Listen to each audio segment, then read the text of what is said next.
This testimonial is brought to you by #Score Marketing Division Sufi Guidance Channel YouTube। छोटी सी testimony है। जी जी बोलो यार। मैंने ऑनलाइन ऑर्डर किया था तो 700 रुपए का था, तो मैंने एनवलप में से 700 रुपए निकाले थे। भाई क्या ऑर्डर कर लिया था? चाची क्या कर लिया था ऑर्डर? 700 रुपए का क्या था वो? फेस सीरम का। क्या? Face serum. फेस सीरम, अच्छा मेकअप का सामान था, ठीक है। मैंने कहा पता नहीं क्या ऑर्डर कर लिया था। बोले हाँ, तो 2 हफ्ते में मेरे वापस 700 रुपए आ गए। रिवर्सल ठीक है, गुड। वो वापस आ गए।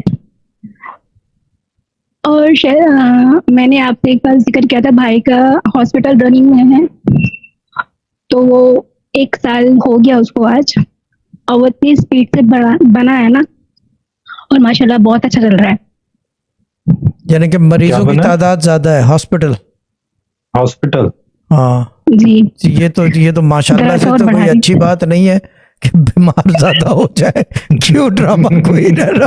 ये तो टेस्टिमोनी तो नहीं है, ये तो बुरी खबर है भाई। ठीक है ना? मैं भी सोच रही हूँ इनका वजीफा बंद कराओ भाई, कि मरीज ज्यादा होंगे तो धंधा चलेगा यार।